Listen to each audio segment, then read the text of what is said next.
Canada के आरोपों को भारत ने सिरे से नकारा। कहा, कनाडा के प्रधानमंत्री के बयान से सच सामने आया। सितंबर 2023 के बाद से कनाडा ने नहीं साझा की कोई जानकारी। भारत ने कहा, कनाडा को भेजी गई प्रत्यर्पण की 26 रिक्वेस्ट। लॉरेंस बिश्नोई गिरोह के सदस्यों की गिरफ्तारी का भी अनुरोध।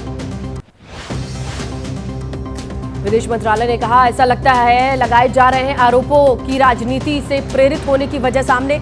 वो ऐसा क्यों कर रहे हैं, ये उनको बेहतर पता होगा। कनाडा के आरोपों पर बोले कांग्रेस के नेता पवन खेड़ा, हम नहीं करेंगे इसे बर्दाश्त।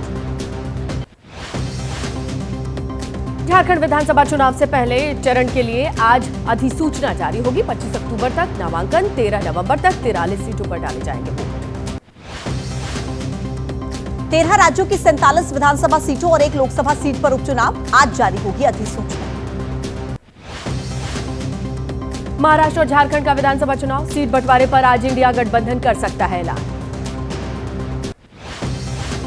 आज झारखंड में सीट शेयरिंग को लेकर इंडिया गठबंधन की बैठक। सीएम हेमंत सोरेन, आरजेडी नेता तेजस्वी यादव, कांग्रेस के प्रदेश अध्यक्ष केशव महतो और लेफ्ट पार्टियों के नेता मौजूद रहेंगे।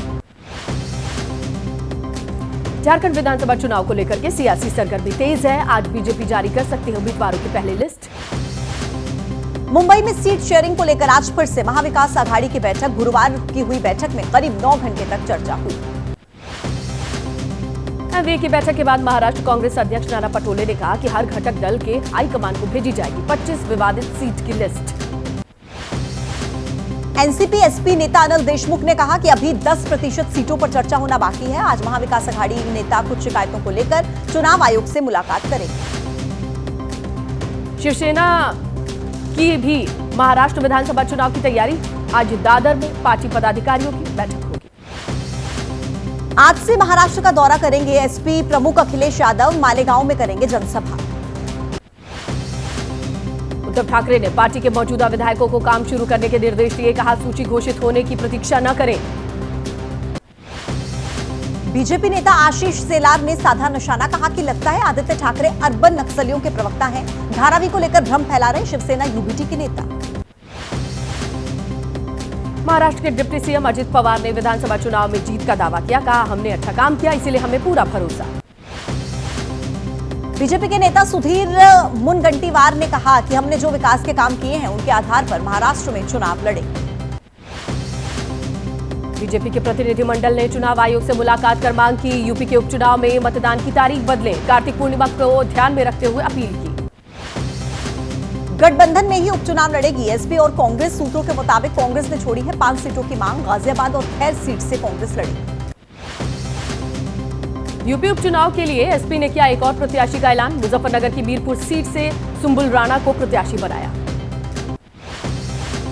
एसपी नेता शिवपाल यादव ने कहा कि जल्द ही फाइनल हो जाएंगे सभी प्रत्याशी। बड़े अंतर से जीतेगी समाजवादी पार्टी। चंडीगढ़ में हुई एनडीए शासित राज्यों के मुख्यमंत्रियों की बैठक। जेपी नड्डा ने कहा कि बैठक में डिजिटल इंडिया पर भी चर्चा हुई। 5 घंटे तक ये बैठक जो चली सार्थक रही।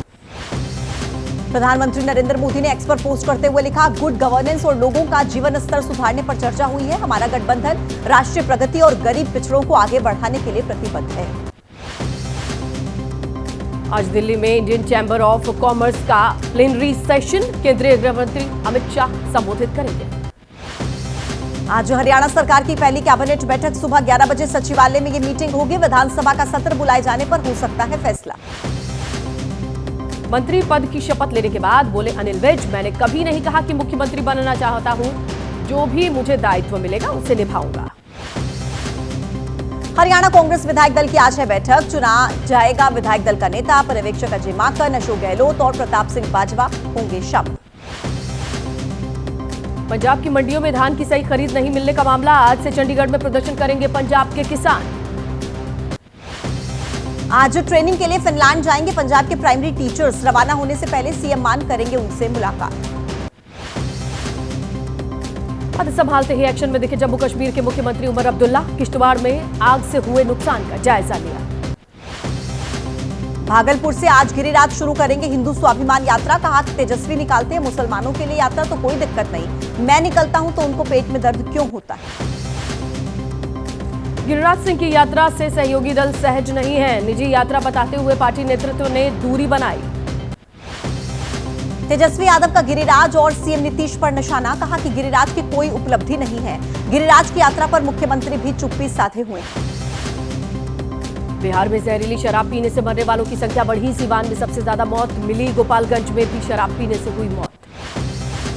गोपालगंज में एसडीपीओ सदर ने कहा, शराब पीने से शख्स और उसके बेटे की मौत हुई है। डॉक्टर ने शराब पीने की पुष्टि की।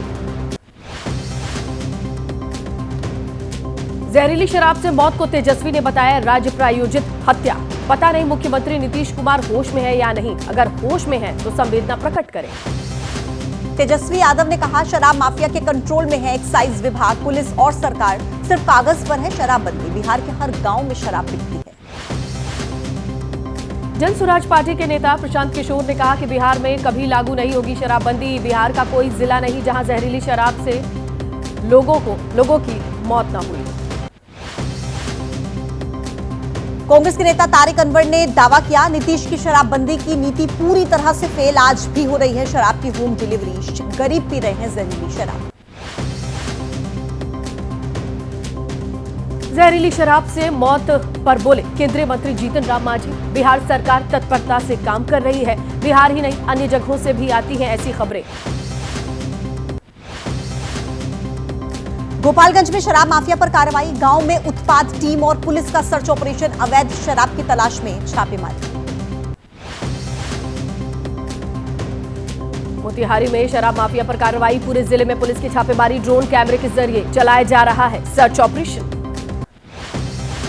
मोतिहारी में नष्ट की गई 16,000 लीटर अर्धनिर्मित शराब। भारी मात्रा में जहरीली शराब बनाने का सामान बरामद। अवैध शराब के साथ पकड़े गए 26 लोग। गुरुवार को लगातार चौथे दिन मिली एयरलाइंस कंपनी के विमान को बम से उड़ाने की धमकी। एयर इंडिया के 5, विस्तारा के 3 विमानों में बम की सूचना अफवाह निकली। फ्लाइट में बम की अफवाह फैलाने वालों पर सरकार है सख्त। केंद्रीय मंत्री राममोहन नायडू ने एबीपी न्यूज से कहा, नए नियम बनाने के लिए चर्चा जारी है। बम धमकी हॉक्स कॉल से निपटने के लिए सुरक्षा एजेंसियों के साथ चर्चा। एयरलाइंस ने दिए सुझाव। हॉक्स कॉल से होने वाले नुकसान की भरपाई को लेकर बने नियम। विमानों में बम की धमकी देने के मामले में अब कार्रवाई। मुंबई पुलिस ने गुरुवार को दर्ज की 4 और एफआईआर। अभी तक कुल 7 केस पुलिस ने किए दर्ज। बम धमकी मामले का छत्तीसगढ़ कनेक्शन। हिरासत में लिए गए नाबालिग के पिता ने मुंबई पुलिस पर भरोसा जताया। फजरुद्दीन नाम के शख्स पर लगाए साजिश के आरोप। भुवनेश्वर एयरपोर्ट के डायरेक्टर ने कहा, हम हमेशा से अलर्ट हैं, बम के खतरे से निपटने के लिए तैयार। बहराइच हिंसा को लेकर पुलिस का दावा, मुख्य आरोपी सरफराज और तालिब नेपाल भागने की फिराक में थे। आरोपी सरफराज और तालिब को कराया गया जिला अस्पताल में भर्ती। अस्पताल के बाहर पुलिस का बड़ा पहरा। बहराइच हिंसा में मारे गए रामगोपाल मिश्रा की पत्नी का आरोप, आरोपियों के साथ हुई मुठभेड़ पर उन्होंने सवाल उठाए। अखिलेश यादव ने बहराइच एनकाउंटर को लेकर कहा, सिर्फ डराने के लिए एनकाउंटर है, अपनी नाकामी छिपाने के लिए दिया जा रहा है मुठभेड़ का नाम। बहराइच एनकाउंटर पर कांग्रेस प्रदेश अध्यक्ष अजय राय बोले, सरकार शुरू से ही फर्जी एनकाउंटर करा रही है। आरोपियों से पुलिस के एनकाउंटर पर ओवैसी का एक्स पर पोस्ट लिखा, सीएम योगी की ठोक देंगे नीति के बारे में सब जानते हैं। मूर्ति विसर्जन के दौरान हुई हिंसा के बाद बहराइच में धीरे धीरे सामान्य हो रहे हैं हालात। बिश्नोई महासभा के अध्यक्ष देवेंद्र बुढ़िया बोले, लॉरेंस बिश्नोई को लेकर फैलाया जा रहा है भ्रम। बाबा सिद्दीकी की हत्या मामले में क्राइम ब्रांच ने दूसरे पहलू से भी जांच शुरू की। क्राइम ब्रांच ने एसआरए विवाद और बिजनेस राइवलरी एंगल से भी जांच शुरू की। बाबा सिद्दीकी हत्याकांड में क्राइम ब्रांच को शक है। शुरुआती जांच में यही लग रहा है कि सलमान खान से बाबा की नजदीकियों के चलते लॉरेंस बिश्नोई गैंग ने उनकी हत्या की होगी। मथुरा में पुलिस मुठभेड़ के दौरान पकड़ा गया लॉरेंस बिश्नोई गैंग का गुर्गा शूटर योगेश को लगी पुलिस की गोली। टीडीपी ऑफिस पर हमले का मामला, वाईएसआरसीपी नेता एस रामकृष्णा से हुई है पूछताछ। दिल्ली में प्रदूषण को कम करने के लिए एक्शन में सरकार, आज बुलाई गई आपात बैठक। दिल्ली एनसीआर में गुरुवार को भी खराब रही हवा, लोगों को लगातार चौथे दिन भी खराब वायु गुणवत्ता का सामना करना पड़ा। पीएम मोदी के निर्वाचन को चुनौती देने वाली याचिका पर इलाहाबाद हाईकोर्ट में सुनवाई। सत्येंद्र जैन की जमानत याचिका पर आज फैसला आएगा। दिल्ली की राउस एवेन्यू कोर्ट सुनाएगी फैसला। देश में बाल विवाह अब तक जारी रहने से जुड़ा मामला, याचिका पर सुप्रीम कोर्ट का फैसला आएगा। ओटीटी प्लेटफॉर्म पर निगरानी और नियंत्रण के लिए स्वायत्त संस्था के संगठन की मांग, मामले से जुड़ी याचिका पर आज सुप्रीम कोर्ट में हियरिंग। ईशा फाउंडेशन से जुड़े मामले पर सुप्रीम कोर्ट में आज सुनवाई। कोर्ट ने आश्रम के खिलाफ तमिलनाडु पुलिस की कार्रवाई पर लगाई थी रोक। बगैर लाइसेंस सूद पर कर्ज देने वालों पर नियंत्रण से जुड़े मामले को सुनेगा सुप्रीम कोर्ट। कोर्ट ने मामले पर स्वतः संज्ञान लिया। ईडी ने तमन्ना भाटिया से HPZ ऐप से जुड़े मनी लॉन्ड्रिंग मामले में पूछताछ की। गाजियाबाद में CGST के नाम पर 650 करोड़ रुपए का फर्जीवाड़ा, 110 करोड़ रुपए की टैक्स चोरी में 2 कारोबारी गिरफ्तार। राजस्थान के जयपुर में फर्जी मार्कशीट बनाने का खुलासा, कंप्यूटर ट्रेनिंग सेंटर की आड़ में चल रहा था ये काम। मुजफ्फरनगर में ससुराल वालों ने दामाद को दी तालिबानी सजा, सऊदी अरब से लौटा था युवक, ससुराल पहुंचते ही जंजीरों से बांधकर जूते की माला पहनाई। गाजियाबाद में पकड़ा गया साइबर अपराधी, महिलाओं की फेक इंस्टाग्राम प्रोफाइल बनाकर करता था ब्लैकमेलिंग का काम।